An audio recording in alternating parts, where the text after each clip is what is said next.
جو زندگی کے کئی سال، میرا خیال ہے تفصیل سے تو وہ خود بتائیں گے، 25-26 سال وہ سعودی عرب میں گزار چکے ہیں، اور ظاہر ہے 20 بار عمرے اور حج کا فریضہ انجام دے چکے ہیں. تو آج ہم ان سے اس حج کی اور قربانی کی اسپرٹ پر بھی بات کریں گے اور ان کے مسائل پر بھی گفتگو کریں گے. بسم اللہ الرحمن الرحیم. تو جناب ذی الحج کا چاند بھی ہو گیا، اور ہمارے اسکرین پر ہمارے مربی، ہمارے مرشد، ہمارے استاد ڈاکٹر زاہد ارائیں صاحب بھی طلوع ہو گئے. ڈاکٹر صاحب سے ہمارا رشتہ ایک تو استاد اور شاگرد کا بھی ہے، لیکن ساتھ ساتھ یہ کہ ڈاکٹر صاحب ہمارے دوست بھی ہیں، ہمارے برادر بزرگ. تو ہم ان سے دل کی ہر بات بے دھڑک کر لیتے ہیں. تو آج ہم گفتگو کریں گے اس موضوع پہ کہ ڈاکٹر صاحب اس موضوع پہ روشنی ڈالیں گے کہ قربانی، حج اور حج کے جو ایام ہیں، یعنی جو 10 روز ہیں ذی الحج کے، اس میں غیر حاجی یعنی جو لوگ حج کرنے نہیں گئے ان کے لیے کیا چیزیں ضروری ہیں، ان کے لیے کیا افعال. تو اس سے پہلے کہ ہم اپنے موضوع پر بات شروع کریں، میں چاہوں گا کہ ڈاکٹر زاہد ارائیں صاحب اپنا تعارف خود اپنی زبان میں کرا دیں. جی، بسم اللہ الرحمن الرحیم. پہلی بات تو یہ کہ میں آپ کا شکر گزار ہوں کہ آپ نے مجھے دعوت دی اور میرا اچھا تعارف کروایا، اور دعا ہے کہ اللہ تعالیٰ مجھے آپ کے گمان کی مانند بنا دے، جیسا آپ کا گمان ہے مجھے ویسا بنا دے. تعارف میں یہ چیز ہے کہ میں پیشے کے لحاظ سے ڈاکٹر ہوں. میں نے اپنی ٹریننگ پاکستان میں جناح ہاسپٹل اور امریکہ سے حاصل کی. تقریباً جو ہے نا وہ 28 سال تک سعودی عرب میں رہا، اور یہ سارا وقت بچوں کے لیور ٹرانسپلانٹ میں گزارا بطور فزیشین، اور اب وہاں سے ریٹائر ہو کر پاکستان آ گیا ہوں. اور اب میں نے حال ہی میں ڈاؤ انٹرنیشنل یونیورسٹی جوائن کی ہے، اور یونیورسٹی میں بھی لیور ٹرانسپلانٹ کے پروگرام ہی کو میں نے جوائن کیا ہے. خیر ڈاکٹر صاحب، ہم آتے ہیں موضوع کی طرف. ذی الحج کا چاند آج ہو گیا ہے، اور جب لوگوں تک یہ ویڈیو پہنچے گی تو یکم ذی الحج ظاہر شروع ہو چکی ہے. تو تھوڑا سا اس مہینے کی اہمیت پر میں چاہوں گا روشنی ڈالیں آپ. بات یہیں سے شروع کرتے ہیں کہ اس مہینے کی کیا اہمیت ہے. رسول اکرم صلی اللہ علیہ وسلم کا ارشاد مبارک ہے کہ آپ نے فرمایا، اعمار امتی ما بین 70 الی 60 ما بین 60 الی 70 سنہ. میری امت کے اکثر لوگوں کی عمر 60 اور 70 سال کے درمیان ہوگی، اور بہت کم لوگ اس طرح تجاوز کریں گے. اچھا، ہمیں معلوم ہے تاریخی لحاظ سے کہ پہلے زمانے میں لوگوں کی عمریں بہت زیادہ ہوا کرتی تھیں. سیدنا نوح علیہ السلام کے زمانے میں، اور بعد میں پھر انبیاء کا ذکر ملتا ہے. ابراہیم علیہ السلام کی عمر 125 سال کی تھی تقریباً. تو جو عمر امت محمد کی کم کی گئی، اس کی تلافی یوں کی گئی کہ ہمیں کچھ خاص ایام دیے گئے، اور ان ایام میں عبادت کا بہت زیادہ اجر رکھا گیا، تاکہ اس طویل عمر کو جو کم کیا گیا ہے اس کا ہمیں نقصان نہ ہو. صحیح. تو جو چیزیں رکھی گئی ان میں رمضان مبارک کا آخری عشرے کی راتیں بہت اہم ہیں، اور ذی الحجہ کے مہینے کے پہلے 10 دن بہت زیادہ اہم ہیں. یہ اہم اس لحاظ سے ہیں کہ ان ایام میں روٹین کی عبادت جو نماز وغیرہ ہے اور دوسرے نیک کام ہیں، ان کے علاوہ اس میں عرفہ کا دن آتا ہے، جس دن اللہ تعالیٰ بہت زیادہ لوگوں کو جہنم کی آگ سے خلاصی دیتے ہیں، رہائی دیتے ہیں. پھر اس میں عید، جی 9 ذی الحجہ کا دن عرفہ، جی 9 ذی الحجہ کا دن اللہ تعالیٰ سب سے زیادہ اس دن سیدہ عائشہ کی روایت کے مطابق لوگوں کو جہنم کی آگ سے بچاتے ہیں. پھر اسی 10 دنوں میں قربانی کا دن بھی آتا ہے، جس میں حاجی بھی قربانی کرتے ہیں اور غیر حاجی بھی جو صاحب استطاعت ہیں وہ قربانی کرتے ہیں. اور پھر ان ایام کا اختتام حج پر ہوتا ہے، جس میں منی، مزدلفہ اور باقی مناسک کے حج ہوتے ہیں. تو اس لحاظ سے ان ایام کی اہمیت بہت زیادہ ہے. اللہ کے رسول نے ایک اور موقع پر ارشاد فرمایا کہ ان دنوں کی عبادت تمام دنوں کی عبادت سے افضل ہے، بلکہ ہر عمل سے زیادہ افضل ہے. پوچھا گیا یا رسول اللہ کیا جہاد فی سبیل اللہ سے بھی؟ آپ نے فرمایا ہاں، جہاد سے بھی زیادہ افضل ہے، الا یہ کہ ایک مجاہد جہاد کے لیے جائے اور نہ وہ خود واپس آ سکے اور نہ اس کا مال، یعنی شہید کا رتبہ تو بہت بلند ہے. اس کے علاوہ جتنے بھی اعمال ہیں اس کے لحاظ سے ان دنوں کے اعمال چوٹی کے اعمال ہیں. یہ تھی ذی الحج کے مہینے کی فضیلت، اور خاص طور پہ 10 دن کی. اچھا، اس کے اندر ایک تو بہت جو سب سے بڑی عبادت ہے جو ہم سب کے شعور میں موجود ہے، وہ حج ہے. حج اس کا سب سے اہم ایونٹ ہے، حج اور قربانی. تو اس حوالے سے یہ حضرت ابراہیم اور حضرت اسماعیل علیہ السلام کی یاد میں ہے، ظاہر ہے. تھوڑا سا اس کے اوپر روشنی ڈالیں گے کہ حج کا کیا پیغام ایک عام فرد کے لیے، ایک عام مسلمان کے لیے، وہ جو حج پر گیا ہوا اس کا بھی اور اس کے لیے بھی، اور جو حج پہ نہیں گیا، حج کا کیا پیغام، اگر آپ مختصر لفظوں میں بیان کریں. حج کا ایک اہم پیغام تو یہ ہے کہ ہر شخص حضرت ابراہیم علیہ السلام کی سیرت پر غور کرے کہ انہوں نے اپنی زندگی کس طریقے سے گزاری، کیا انہوں نے شرک کے خلاف کام کیا، کس طریقے سے انہوں نے ہجرت کی اور اللہ کے دین کی دعوت کو کہاں کہاں پہنچایا، فلسطین گئے، مصر گئے، اور پھر قربانیاں دیں اور ہر طرح کی آزمائش پہ پورے اترے. تو گویا ہم پر بھی مسائل اور مشکلات آئیں گی، تو ہمیں بھی حضرت ابراہیم علیہ السلام کی سنت کا اتباع کرتے ہوئے ان مصائب کو صبر کے ساتھ برداشت کرنا ہے. ایک تو یہ بات ہے. دوسری اہم بات یہ کہ حج میں جو سب سے اہم پیغام ہے وہ نبی اکرم صلی اللہ علیہ وسلم کا خطبہ مبارک ہے، جو کہ آپ نے 4 مواقع پر دیا. مختصر خطبہ، 20 جملے، 3 منٹ کا خطبہ ہے. اس خطبے میں آپ نے ہر لحاظ سے نصیحت اور تعلیمات اپنے ہم لوگوں تک پہنچا دیں. اس میں سود سے ممانعت بھی ہے، چوری، زنا اور دیگر جرائم سے بچنے کی تلقین بھی ہے، حقوق العباد ادا کرنے کی بات بھی کی گئی ہے، اور حقوق اللہ ادا کرنے کا بھی کہا گیا ہے. اور سب سے بڑھ کر یہ کہ اللہ تعالیٰ کی تکبیر، اللہ تعالیٰ کی توحید کو عام کرنے، بلند کرنے اور اسے نافذ کرنے کی بات کی گئی ہے. پھر یہ کہ جو حج کے جو مناسک ہیں ان میں بہت سی مشکلات ہیں. حج جو ہے حضرت امام ابو حنیفہ کے بقول تمام عبادات کا مجموعہ ہے. اس میں مشقت بھی ہے، مال بھی خرچ ہوتا ہے، مالی عبادت بھی ہے، نماز بھی ہوتی ہے، اور اس کے علاوہ چلنا بھی پڑتا ہے، جگہ جگہ صبر کرنا پڑتا ہے. تو اس لحاظ سے یہ بہت اہم عبادت ہے. تو صبر بھی اس کا ایک بہت بڑا سبق ہے. پھر یہ مسلمانوں کی قوت کا مظاہرہ ہے، شوکت اسلام کا مظاہرہ ہے. اس میں ہونا تو یہ چاہیے کہ جب مسلمان جمع ہوں تو پورے سال بھر کے جو حالات ان میں گزرے ہیں وہ زیر بحث آئیں، اور ان کو آئندہ سال کی ایک پلاننگ دے کر بھیجا جائے اپنے اپنے ملکوں میں، تاکہ وہ اس کے لحاظ سے دین کی اشاعت کا اور تبلیغ کا کام کر سکیں. کہتے ہیں کہ حضرت عمر اور حضرت ابو بکر خلفائے راشدین جو ہیں وہ اس موقع پر باقاعدہ حرمین میں، مسجد نبوی میں باقاعدہ ایک طرح سے سالانہ اجلاس منعقد کیا کرتے تھے، جس میں سارے جو حکام ہیں وہ اپنی اپنی رپورٹس پیش کیا کرتے تھے. ایسی کوئی بات ہے کیا؟ جی بالکل ایسی بات ہے. بلکہ یہ حج کا ایک اہم مقصد بھی ہے کہ خلیفہ وقت خود حج میں موجود ہو، وہ حج کا خطبہ بھی دیں، اور تمام صوبوں کے گورنر وہاں شریک ہوں، اور اگر کسی کو ان سے کوئی شکایت ہو تو وہ شکایت بیان کی جائے اور اس کی تلافی کی جائے. سیدنا عمر کے زمانے میں یہ واقعہ ملتا ہے کہ حضرت عمر بن عاص رضی اللہ تعالیٰ عنہ مصر کے گورنر تھے. وہ جب حج کے لیے آئے تو ایک شخص نے جو ان کا شہری تھا شکایت کی کہ حضرت عمر کے بیٹے نے انہیں ناحق کوڑے لگوائے ہیں.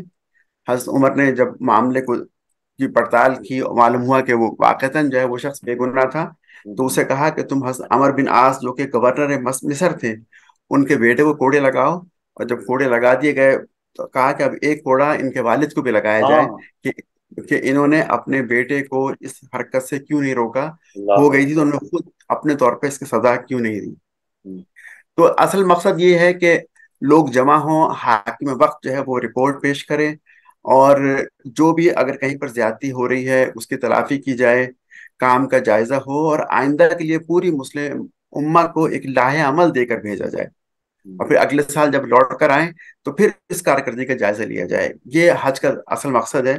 پہلے 150 سال تک تو اس طرح ہوتا رہا، لیکن پھر آہستہ آہستہ خلیفہ ایسے آئے کہ جو حج نہیں پڑھا سکتے تھے یا عوام کا سامنا نہیں کر سکتے تھے، تو پھر یہ رسم ختم ہو گئی. ہاں، مطلب جب آوے کا آوے بگڑ گیا ہو تو ظاہر ہے یہ سلسلہ بھی ختم ہو گیا. یہ بیچ میں جو آپ نے ایک بات بڑی زبردست کہی کہ 20 جملے، 4 مواقع، 20 جملے، اتنا بڑا چارٹر آف ہیومینٹی. جی یہ بہت جامع کلام ہے، سمندر کو کوزے میں بند کرنے والی بات ہے. تو جامع کلام ہے، بہت چھوٹے جملے ہیں لیکن ان کے اندر جو ہے نا وہ معنی کا دریا پنہا ہے، اور بڑے احکامات اس میں دیے گئے ہیں. سب کچھ ہی کور ہو گیا اس میں.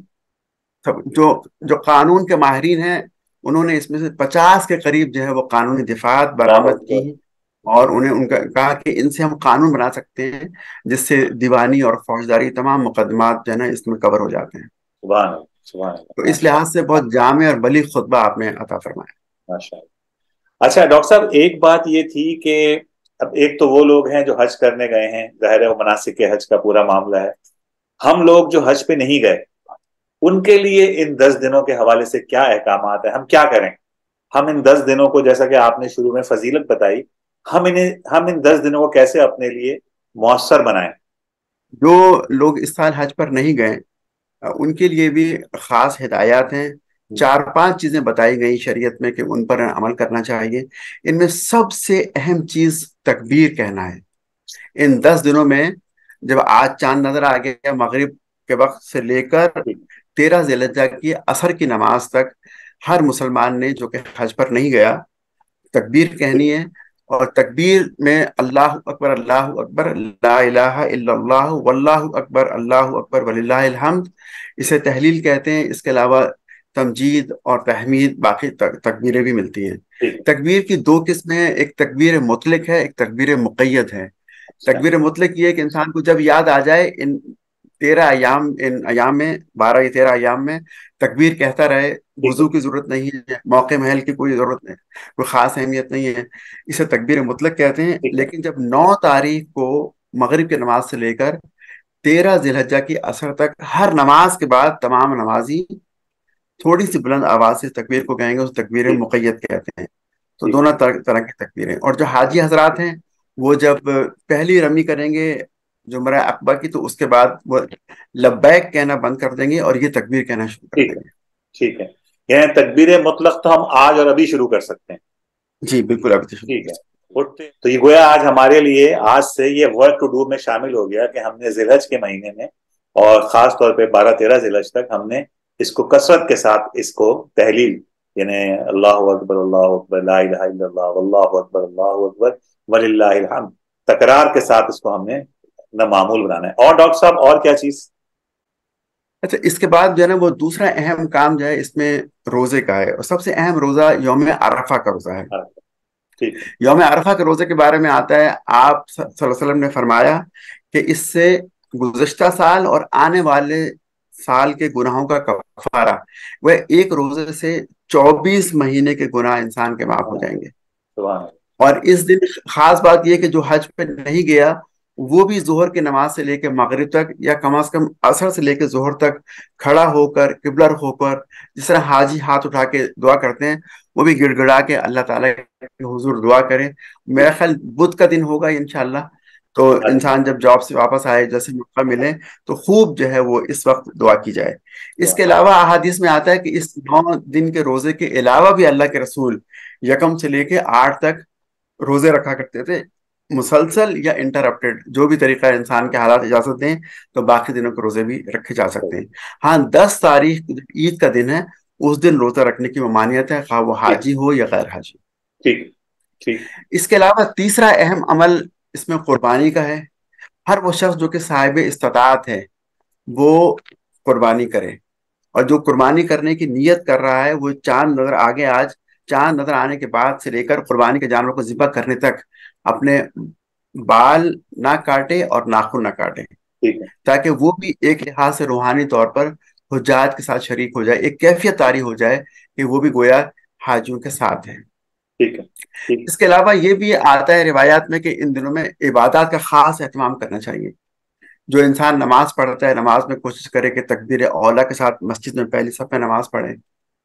نفلی عبادات کی کثرت کرے. نفلی نوافل ہیں اس میں خاص طور پہ تہجد ہے، نفلی صدقات ہیں، اور نیکی کے بھلائی کے خدمت خلق کے کام جتنے ہو سکے انسان زیادہ سے زیادہ ان دنوں میں کرے.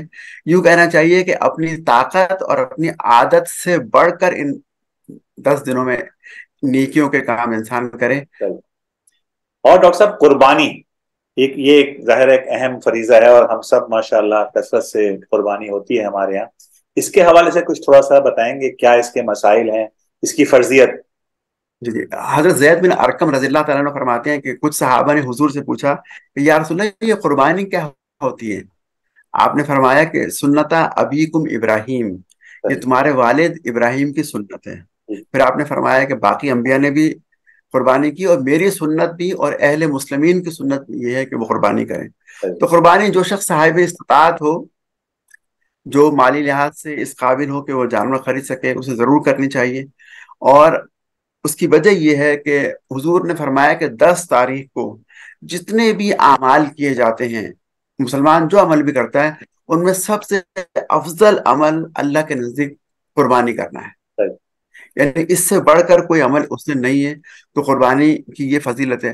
پھر آپ نے ایک اور بات فرمائی، آپ نے کہا کہ جو شخص صاحب استطاعت ہو، جانور خرید سکتا ہو، لیکن وہ قربانی نہ کرے، تو وہ ہماری عیدگاہ کے قریب تک نہ آئے. وہ آپ نے تنبیہ کی، اور آپ نے اس لحاظ سے آپ نے اس بات کو، قربانی کی اہمیت کو اس انداز سے بھی آپ نے بتایا. پھر قربانی کے بارے میں یہ کہ ایک خاندان کی جانب سے ایک قربانی ہونی چاہیے. میت کی طرف سے بھی قربانی ہو سکتی ہے، والدین کی طرف سے یا کسی اور شخص کی جانب سے بھی.